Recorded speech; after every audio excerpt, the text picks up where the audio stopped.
All right. Good morning. How is everyone? It is 9 o'clock, and in the interest of time, we will go ahead and get started. I am Blair McGarry. I'm the Executive Director for the Summit Chamber of Commerce.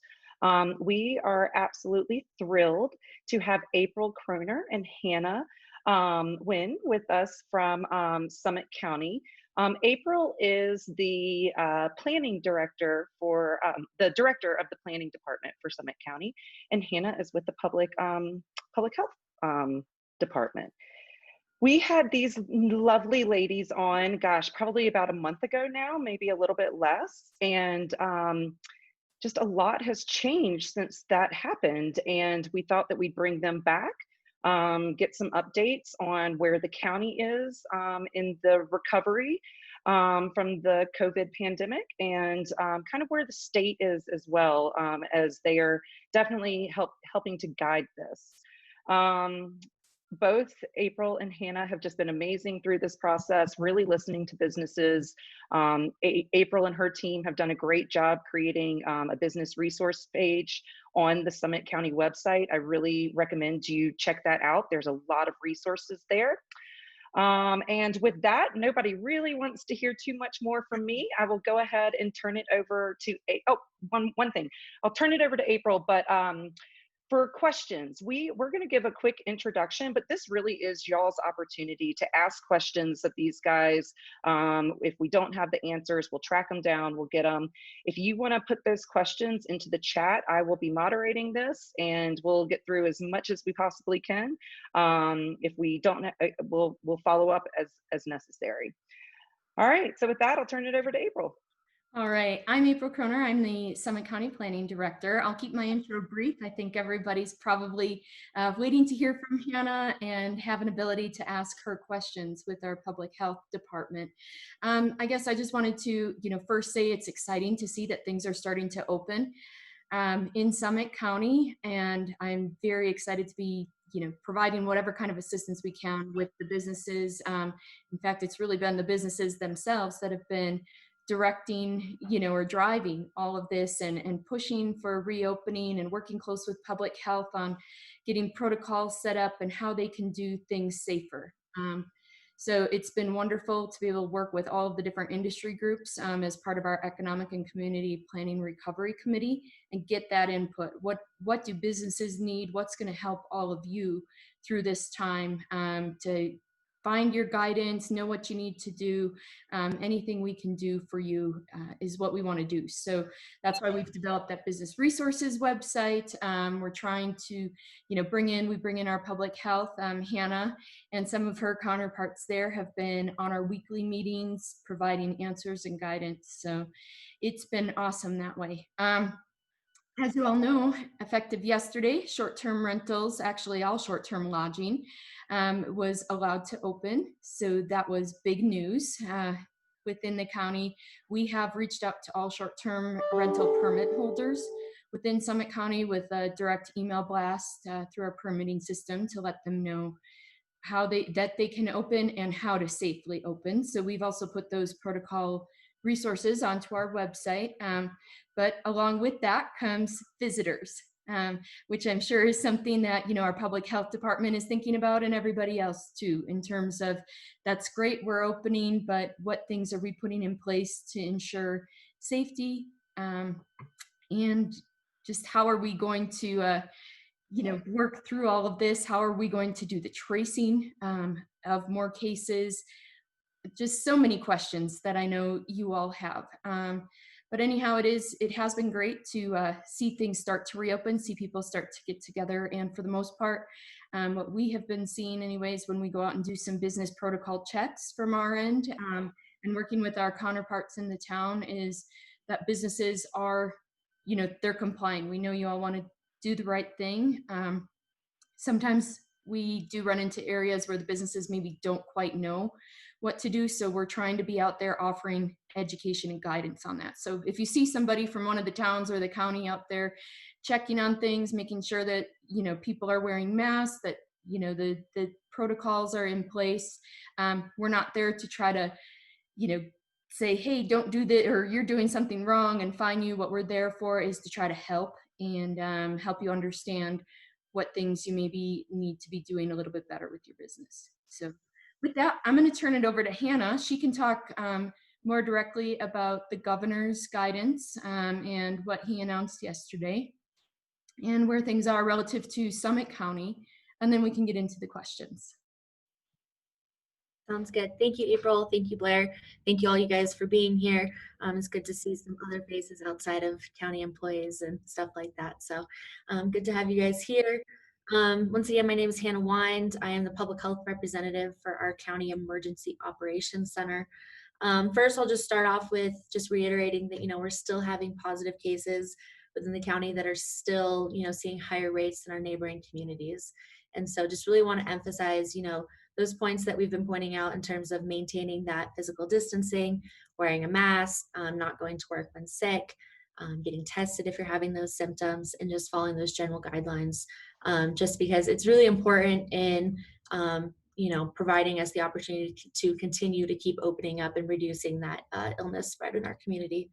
I will say, one of the biggest struggles we've had dealing with different outbreak situations within the county at different facilities has been, number one, employees are still showing up to work sick.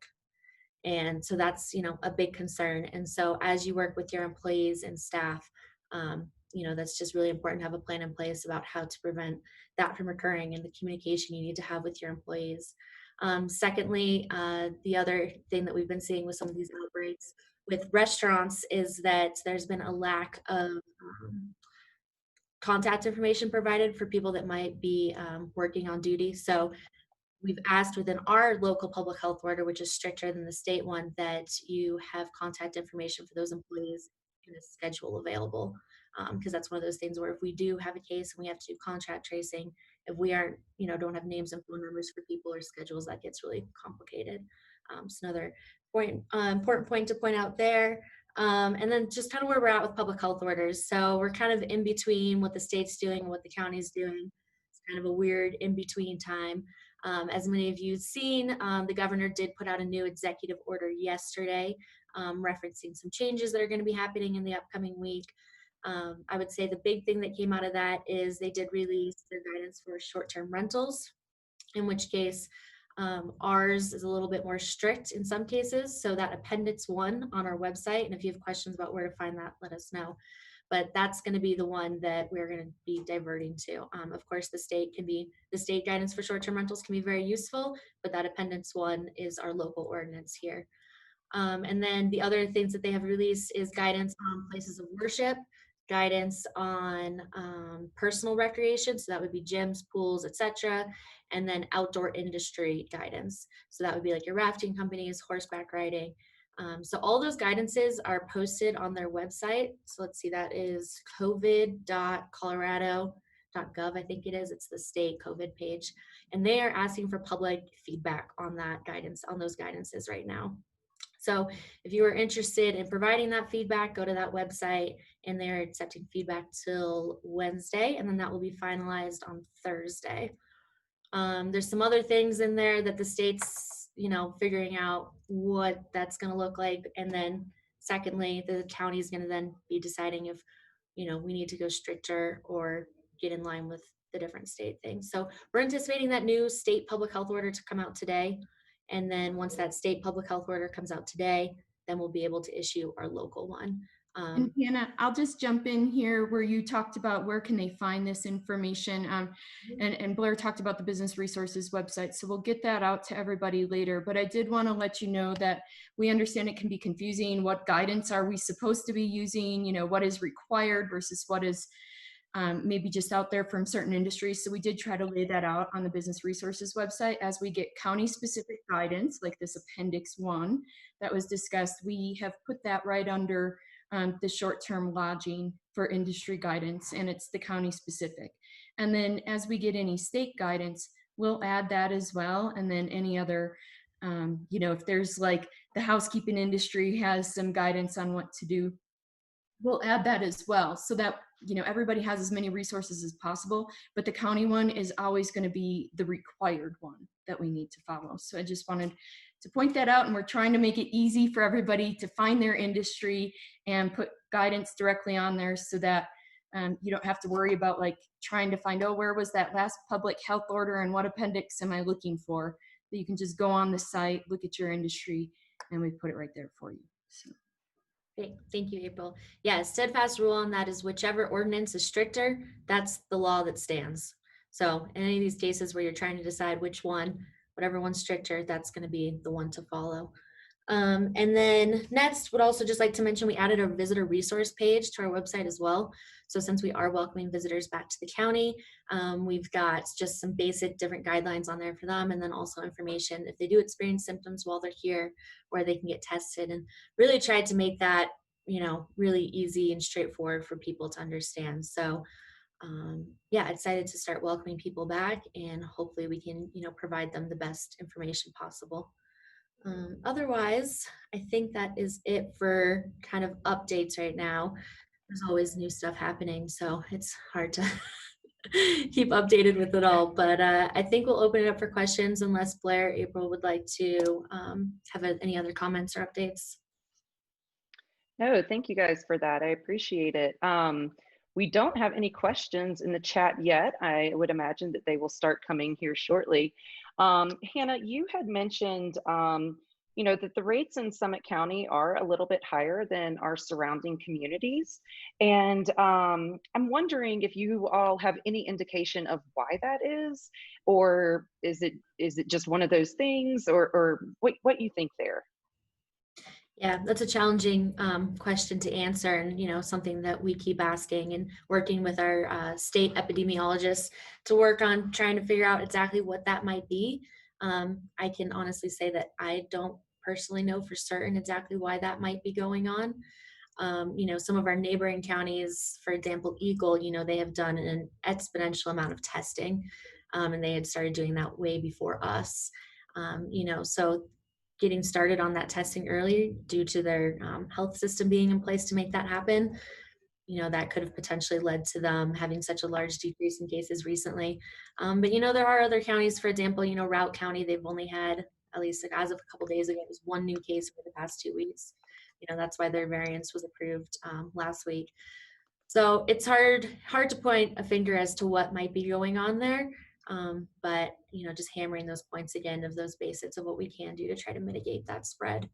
And, you know, if that's something where we do have some more information about why we might be experiencing some more of that, I think that's definitely something we'd be interested in sharing with the public, because, you know, we want to inform the public as to why that might be going on and why it's super important to be following these guidelines. And I would just add on there, you know, Blair, with the chamber, you've done a great resource on the commitments of containment.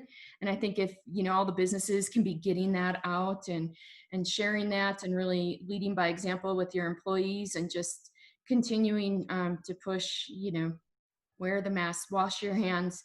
If you have symptoms, don't come to work. You know, just really, really hammering those things home, because that's where we're going to see our cases start to reduce if people can just abide by those. Great, thank you guys. All right, so we've got the questions coming in. One of the first ones is have a question about gathering and events. Been hearing a lot of confusion over the numbers allowed. Can we talk about that a little bit and what we're kind of expecting moving into the future? Yeah. Oh, Bless sorry. you. So with the group size, currently that's going to come down from the state. So right now that's at 10 people as the maximum gathering. We've been seeing some leeway in terms of that guidance that they've issued recently this week in terms of that expanding for outdoor space.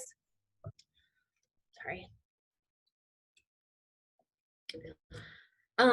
So now, like I said, we're still at the 10.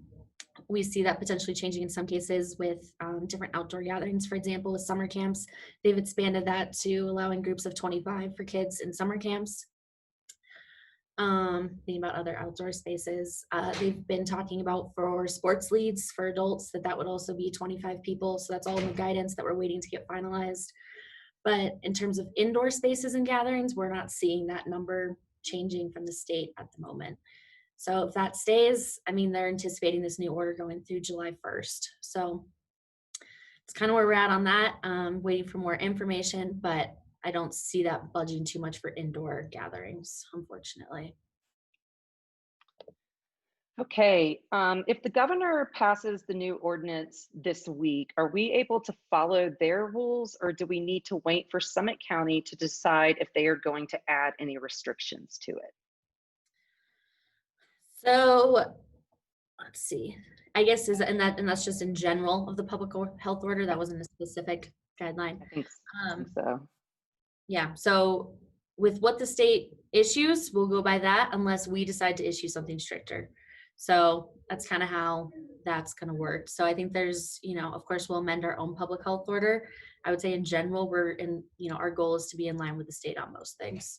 So, and of course, things like that are just hard to say because we personally, as a local public health agency, don't always exactly know what's going to be in that order. So it's one of those things where we get the order and then have to make that call sometimes. Great. I think this is one that probably every business will struggle with at some point. What is the appropriate response to a customer or guest who says that they cannot wear a required mask in a business due to personal reasons?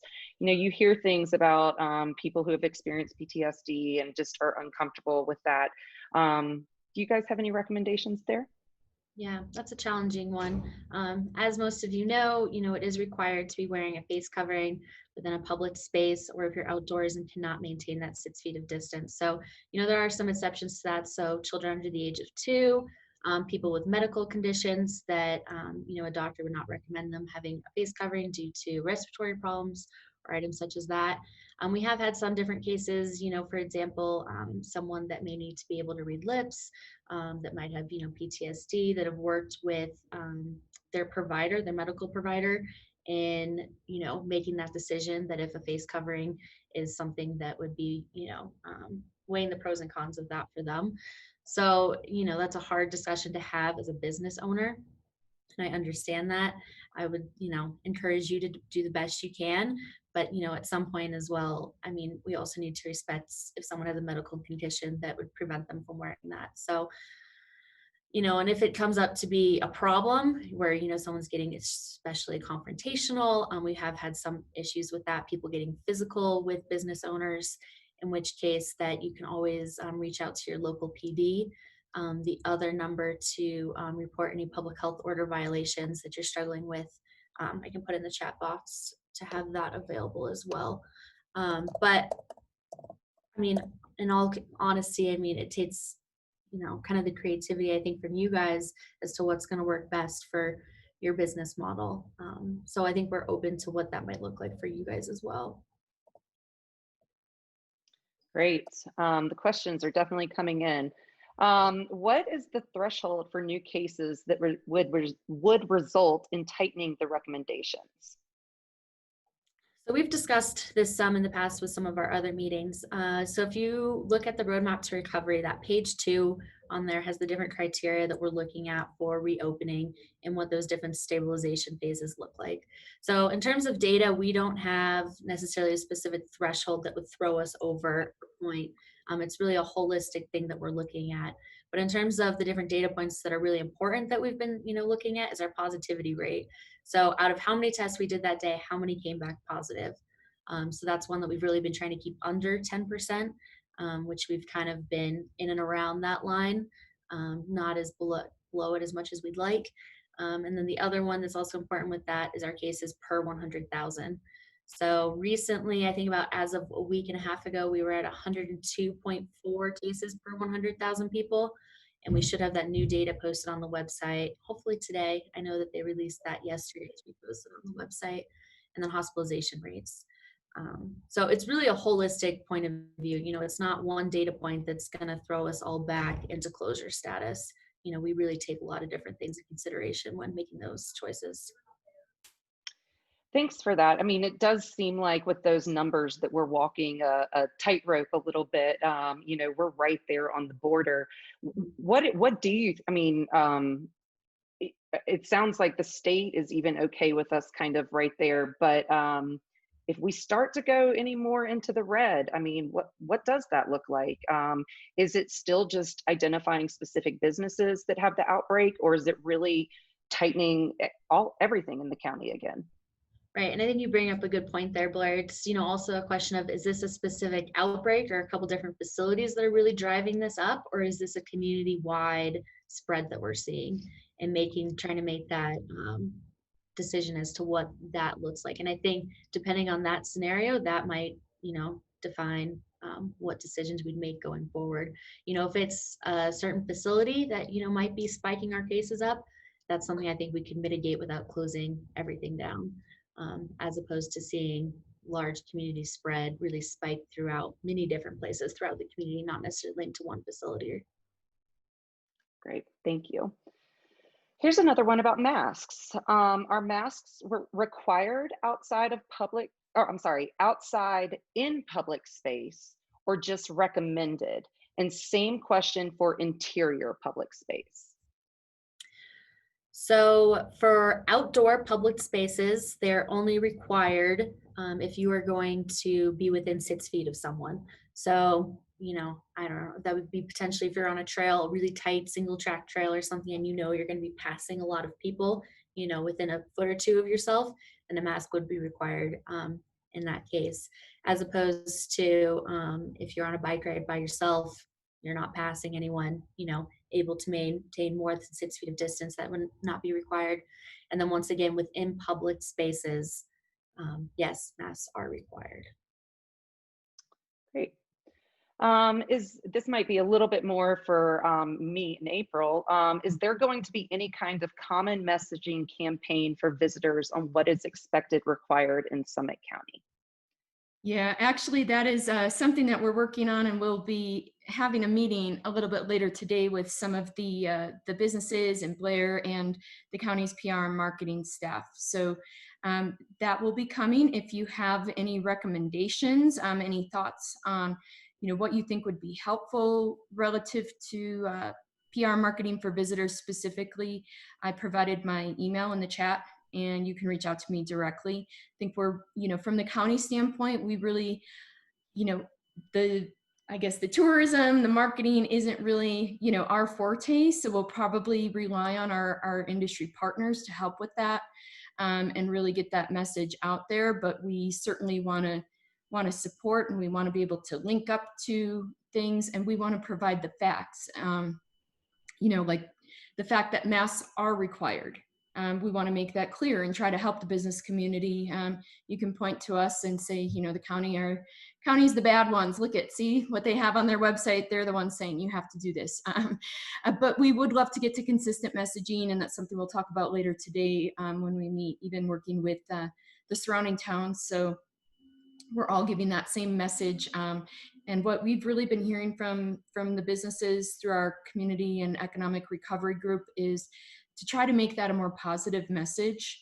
You know, see what we can do to try to welcome people here more, and just to do that, you know, in a safe manner and make it consistent. Because we were getting feedback that several businesses were saying, you know, when people contact them, they're saying it doesn't sound like Summit County really wants people yet. But at the same time, you know, our visitors or our businesses are saying, yes, we want the business here. So how do we help make that message a little bit more positive, and just provide that factual guidance of what to expect when they come here? So in progress. So hopefully we have more with that later this week. I think somebody, Amy Kemp, did provide, we have a general link right now for visitor resources on our county COVID website, and that's been provided. It is minimal at this point. We just wanted to get something out there. Again, it's more just the facts at this point. But we would want to get that out to businesses and try to come up with some sort of marketing campaign of where to direct visitors. So you'll see more on that develop. I'm looking forward to that call this afternoon for sure. Okay, so this is a good one with summer here. Pools can open beginning on Thursday, June 4th, per the state order. Will the county follow their guidelines? I think this says 500 or 50 people. Yeah, I'm not too sure on the specific number. I think if I remember correctly, it was 50. That's still one of those guidances that's in draft form, so it has not been finalized yet. So that number may change. But as far as I know, we are not intending to go any stricter on that and are okay with pools. Just know that it is indoor pools that that is referring to. I mean outdoor, sorry, my mistake. Outdoor pools. Great. With this new order, does this allow things like the rec centers, Frisco Adventure Park, et cetera, this more recreation to open back up? Yeah, so that's what they're hoping for this order to do. Of course, that, again, that guidance is still in draft form. So if you have comments on that, please submit that to the state. But yes, we're hoping that this order will be opening that stuff up, of course, with, you know, specific guidelines in terms of cleaning frequency of things and such like that. And then parks and playgrounds, they are open, correct? Correct. So that's also something we've provided guidance on from the state. Something we've been trying to interpret as well as, you know, the state's got on their, you know, regular cleaning frequency of playgrounds, and we're not exactly sure what they're looking for that. And I know I've spoken with some of the towns about, you know, what that might look for them in their playgrounds. So more information, I think, to come on that of what that will look like. Okay, great. This is a good one for short-term rentals. As a property manager, can the physical distancing form be attached to terms and conditions of rental instead of printing the form to be placed in every individual property? Would you like to address that one, April? You're muted. I'm muted. I actually think, you know, that's a really good question, and is something I would probably need to talk to Dan Hendershot a little bit about and find out, you know, if you can just do it at one main entrance door as opposed to the individual units. I don't have an answer on that yet, but I'm certainly happy to see if I can even find that out while we're on this call. Great. Okay, going back to the question, well, I should say the answer that Hannah, you gave for, you know, how to respond to people that are reluctant to wearing their mask. This just opens all businesses up to a problem, as it won't take long before everybody knows that by saying, I have a medical condition, they will get a pass. Due to privacy concerns, this will just undermine the intent. There will be no way to enforce or ensure compliance. I think that we've run into these issues before as a community with, you know, pets and what that looks like. Do you have any additional information there?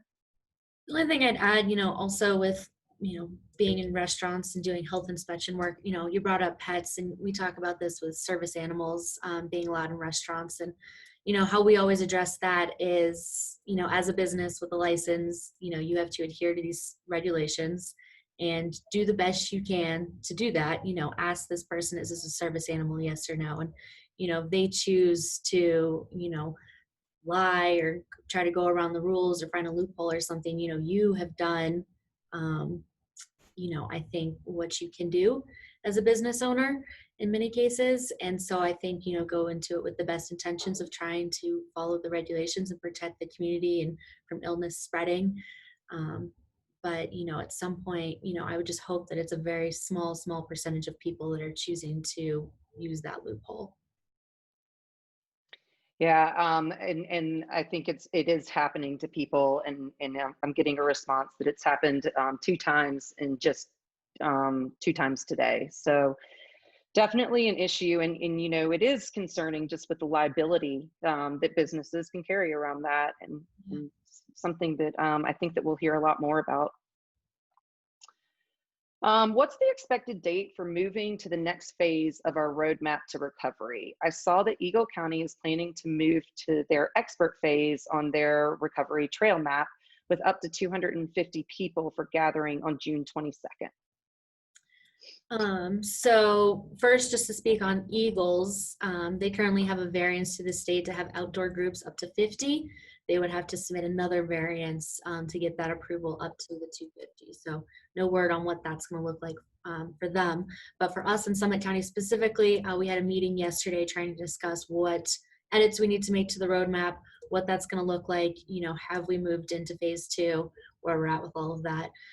So we need to still have some more meetings to discuss what that's going to look like. We might need to move some things around in terms of our formatting on the roadmap, because as we're starting to see, the state's choosing to open up some things, but then there's still other things on the roadmap that are still in the phase 1. So it's kind of challenging to fit it specifically into different phases, but we're hoping to have that updated here within the next couple of days as to what that's going to look like. I would say in many ways, yes, we've moved on to phase 2, but there still are a few items that are still left behind in that phase 1 category.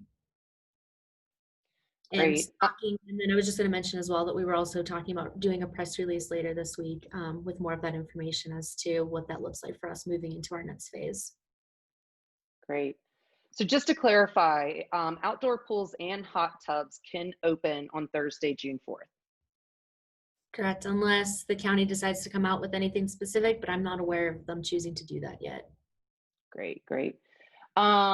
Really, let's see, are there any special restrictions or protocols on hiking the trails other than group size? I wouldn't say there's group size, and then it would also be the physical distancing. So the 6 feet of distance between you and other parties, so other groups that are not in your household. And then mask usage if it's going to be, less than that 6 feet of contact between other households. Other than that, I don't think so. I'm not sure if the local police departments or sheriff's offices have been too involved with it, but in the past, people are legally parking at those trailheads. They've still been issuing tickets there. Going back to the masks, someone recommends, that businesses can offer takeout or curbside to those guests that refuse to wear a mask, and that might be an option. And then are restaurants required to get guest contact information for tracing? No, that is just a guidance in terms of getting guest information. It is a requirement for your staff. So requirement for staff, guidance for customers. So that's up to you, a personal decision if you want to make that or not. The only why that might be useful in the future is, say, for example, we do have a case that ends up positive that it's eaten at your restaurant, or an employee that was positive. We would more easily be able to share that information with your guests. So that is up to you if that's something you'd like to do. Was there another part to that question? I think you mentioned masks and curbside and takeout. Yeah, that's a great alternative to be able to do that. And then I know, maybe hard to get supplies, but I know some places are also offering handing out masks at their facility as well to provide to customers. Great. And just kind of along the same lines of the restaurants required to get guest contact information, short-term rentals are requiring that they collect guest information for everyone who stays there. Is that correct? April, do you have more information on that? You're muted. Shoot, I keep talking muted. I have to look at our specific protocol on that. So I don't have an answer right now. I do think that that was a recommendation that was coming out of the Board of Health call yesterday, but I don't know if it's finalized yet. So yeah, and I'm not certain if it was required or just recommended. So right. Let me check on that one too. We'll track that down for everybody. Do the outdoor hot tubs include indoor hot tubs in a common area? To my knowledge, the guidance from the state does not include any indoor pools or spas at the moment. Okay. Can continental breakfast be served at hotels, and what guidelines should be followed? That's a tricky one. I haven't thought too much about that one. I do know the current guidance is that nothing can be self-serve at the moment. So I think if you could find a way to provide breakfast in a way that's, not having customers serve themselves, then I could see that being a viable option. So that might be a staff member that's there dispensing to a customer. They're just trying to prevent that, high touch frequencies of surfaces and, potential contamination of other items that people might be in contact with. Great. We've gotten through most of the questions. If you guys have any more, we do still have a little bit of time before we will let Hannah and April go. Hannah, you had mentioned at the beginning of the call that the county short-term rental restrictions or protocols were just slightly stricter than the state. Can you kind of outline what that looks like? Yeah, there might be some more details. I know one of the big details that came out yesterday, and April might have more information on this, but currently in the county guidelines, it's waiting 24 hours until cleaning and then 72 hours before then issuing that room to another party, as opposed to the state, which I believe is just 24 hours before turning that over to somebody else. Is that correct, April? You're correct. Yes. Yeah, so that was one item that was differing yesterday when they came out with that guidance. Great. I will This mention is, go just ahead. another question, Blair, too. We had someone send in a question yesterday about, concerning if they have an employee at their facility that's tested positive or if they'd like to report that. I do have that phone number of where to report any positive cases at your business too, so I will put that in the chat box now. Great, and I think that this question is kind of along the same lines. This is one thing that people are hearing from smaller businesses is that they need some guidance on how to handle a reported case or a suspected outbreak. They're concerned about reopening and operating safely, and while they don't want another protocol or form, they would greatly appreciate some guidance or a checklist. A lot of the larger companies have incident response plans, emergency preparedness plans of how to deal with a report, but smaller businesses don't. Any recommendations there? Yeah, I think that's a great question. It might have been kind of a sector that we've missed in a way. For example, like, all our restaurants that are licensed, childcares, anything that's licensed through the county, have been getting weekly emails in regards to some of those changes and updates on that. But for example, if you're a local store that's selling clothing, for example, that's not necessarily something that we have specifically had on an email list providing that info to. So maybe that's something we can work on, April, with getting something out or providing more information on the website. It's just kind of a general resource guide for just local business with that phone number to contact and some other basic guidelines. Right. No, I think that's a great one that we can put on the business resources website is exactly what you said. How do we handle, a reported case, or what do we do? So I think we can talk with our recovery group on Thursday and talk about what we should include there, and hopefully be able to get something out, end of this week yet on our business resources website relative to that. Great. Yeah, we want to make that streamlined and as easy as possible for you guys, because it's really important in the response to get notified of those cases immediately. Obviously, whenever we get a positive lab case, us in public health are notified with that, but it's great to have your guys' cooperation on that as well. Exactly. And I just wanted to add, there was a question on here about short-term rentals as in hotels and motels, or does that include Airbnb, etc.? And, that's been an area of confusion for people with the definition on short-term rentals. That includes all of the Airbnb rentals, the condotel type rentals. So they can all open up at this point. So hotels, motels, Airbnb, VRBO, condos that people have available for rent, it's all of them. So along those same lines, my understanding, here's a question. My understanding is that the 72-hour ordinance for lodging is a recommendation, not a requirement. Can you clarify that? Yeah, I would agree with that statement. Yes. Yep, we have that in our lodging protocol. It is recommended to provide the 72. The same thing with the 24 hours between cleaning. It is, we would like you to wait at least 24 hours, but it's not required.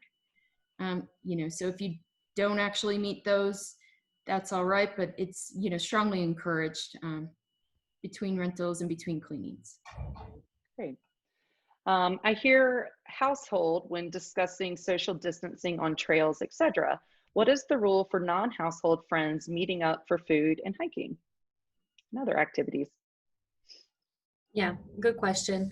I would say in the beginning of this response, the stay at home was really focused on that household. I would say as we're moving to the safer at home and now this next stage, rules are loosening a lot on the household specifics. Like, for example, you can go out to a restaurant right now with friends or family. It doesn't necessarily have to be someone within that specific household. So I would say with where we're at right now with the public health orders, I would say you're okay to go out and hiking with friends and meeting up to do that. Great. This is again a long test if an employee or someone tests positive, how to handle suspected reporting cases. It does seem like we're getting a lot of questions around that. If you do have an employee test positive, what do you need to do as a business? Do you need to have staff self-quarantine? Do you need to close until you have tested other staff? Yep, so good question. So as soon as someone does test positive, we do a case interview with them. Our contact tracers are responsible for that. And they figure out all different places of employment, and then their next step is to contact that employer. So in every case where there's an employee that's tested positive, should be being contacted by public health to that employer. So when our surveillance team reaches out to you, they will be giving the instructions as to if there's any other special cleaning or disinfecting guidance. And then they will also be issuing any quarantine or isolation letters to anybody else on your team based on their contact time with that positive individual. Here's a good one around indoor events. Can an indoor event facility be viewed the same as a restaurant for capacity limits? If we are operating at 50% of our capacity or under 50 people, can we hold an event? If not, any idea when we may have more guidance on this? And I think the thought is just that a lot of those event venues are much larger than the footprint of a restaurant, and in thinking along those lines. Definitely. We've had that question come up, especially in terms of weddings. So for example, at a lodge or something like that with an event space, can someone, host their wedding there, but meet the same guidelines as a restaurant?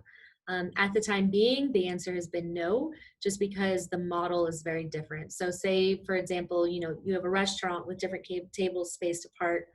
Generally, those people don't know each other and they're not communicating, going from table to table, socializing, things such as that, as opposed to, in a wedding, even though you might have meet those guidelines of table separation, those people are there for a group gathering together.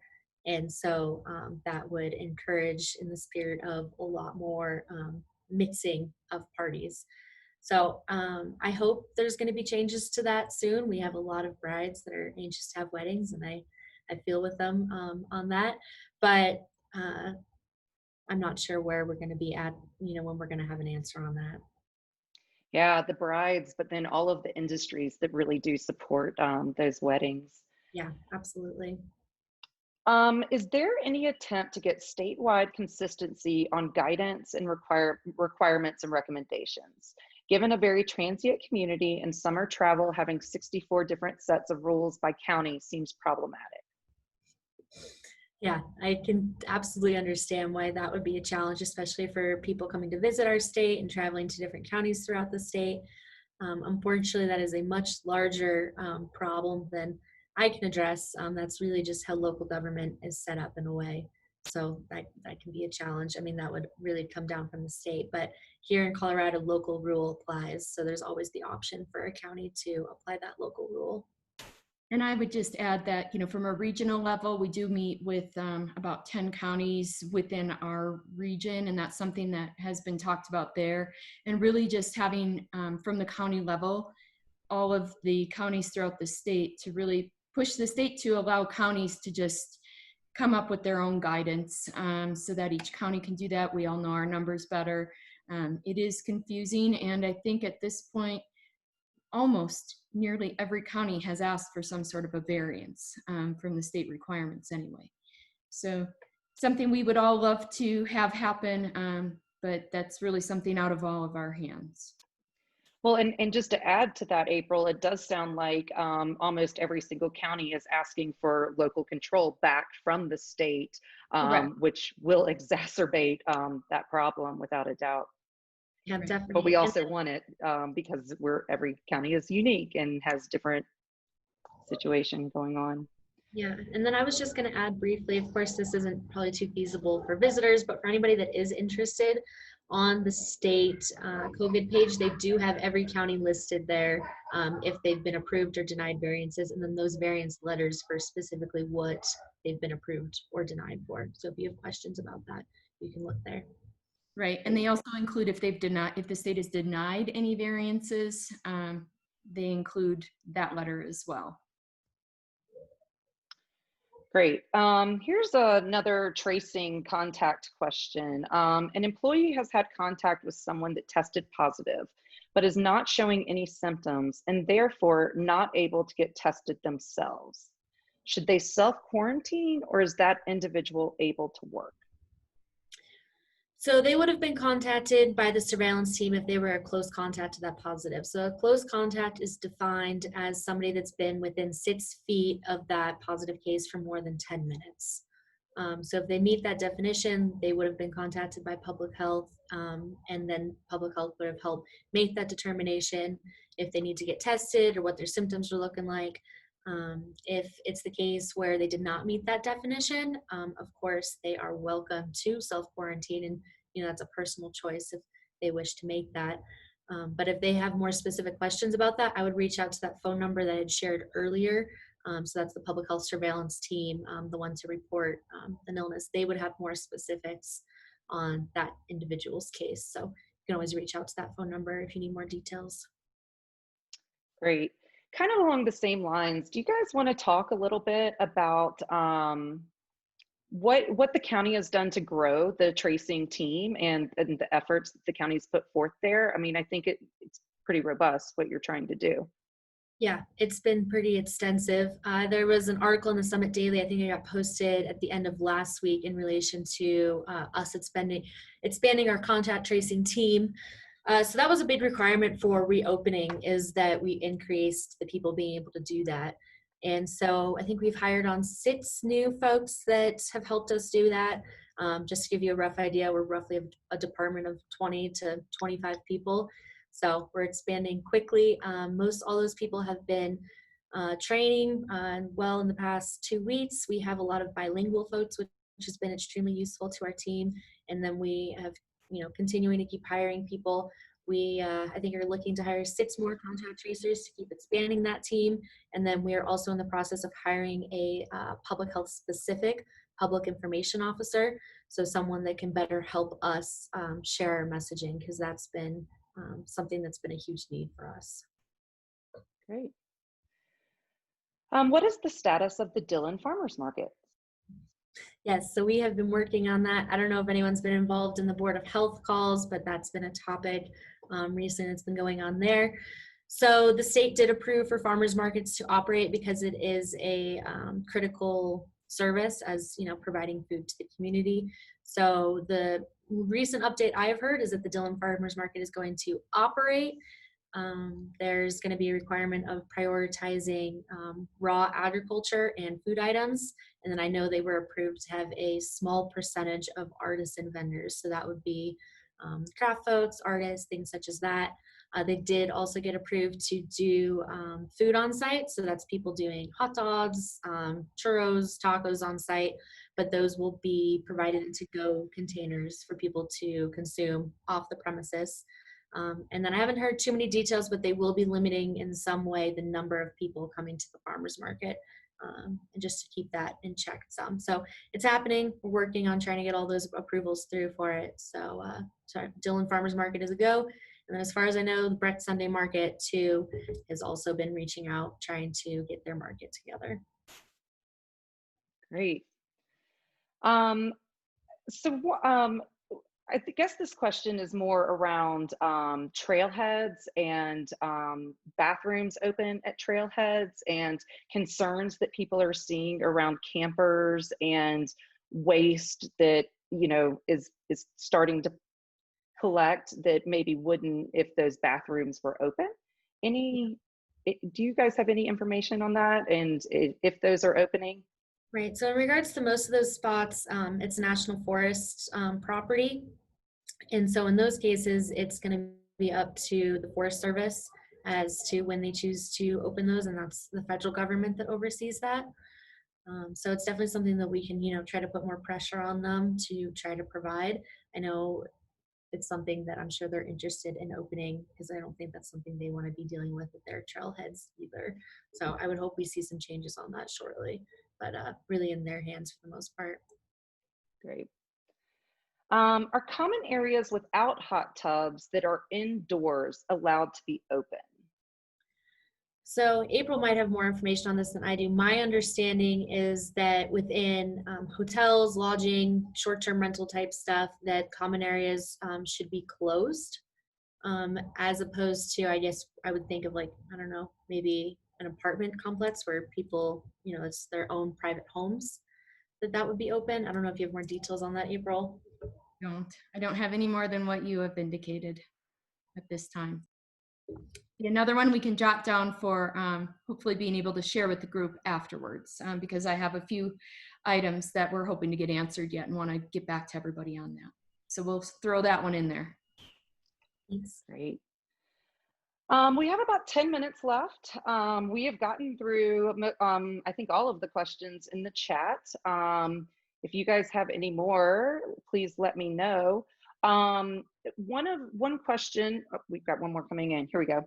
Are there recommendations for mass antibody serology testing for companies? Can you say that again? What is specifically? Antibody serology, SEROLOGY? Yep. Just, is that something that people should be pursuing, I guess, maybe is the question? Are there recommendations for that mass kind of testing? Okay, got it. So currently, in terms of antibody testing, from guidance from the state health department and CDC, so the federal health department, we have not gotten confirmation from them yet that mass antibody testing is something that they're recommending to be doing at the moment. So we've been holding off on that. For people that have asked us individually, is that something they should be doing? If it's something just purely informational that you'd like to receive, great, go for it. But we aren't recommending people to make critical decisions based off of the results of that test. So, just because you test a certain way to the antibody test wouldn't necessarily mean you should go live with your 90-year-old grandma. We're not at the point yet where we're confident enough in those results. Great. I think that one question out there is if the state receives recommendations by tomorrow and then puts out, those amended protocols by Thursday, would the county adopt those Thursday, or when would those go into effect here in Summit County? Yeah, so the timelines of these public health orders and guidances and all that starts to get a little tricky. So, they're going to have that public health order that hopefully comes out today from the state. And then in terms of the local public health order, they might decide to issue that, in line with the state public health order, or wait for some of that guidance to get finalized, if any of that guidance wants to get incorporated into the public health order, making it required, not necessarily guidance. So I don't have a specific date on what that might look like, but stay tuned to Board of Health meetings. That's where they make a lot of those decisions. Yeah, that's a great point. And just for everyone on the group, they are public meetings, the Board of Health, and they take place every Monday, Wednesday, and Thursday at 3 p.m. Everyone can join. It's very informational. Regarding events, do you anticipate the county putting in any kind of variance to move quicker on allowing larger gatherings, faster than the state is? I think there's been something similar to Eagle County. Yeah, okay. I'll let Hannah take that. You don't have anything to add to that, April? I would say that it's always a consideration. I think in light of our current variances that got denied because of some data and things such as that we might not be in the best place at this moment to be making that call. That's just my personal opinion. But it's always an option down the road. But I wouldn't say necessarily it's something that's being actively pursued at the moment. Great. Okay, 6 minutes left. If we don't have any more questions coming in, I might let these ladies have 5 or 6 more minutes of their day back. And then Blair, I do want to just say that we'll get you the answers to, I think there's about 3 questions that we haven't been able to answer. So we'll get those out to you and provide that so you can get it out to everyone.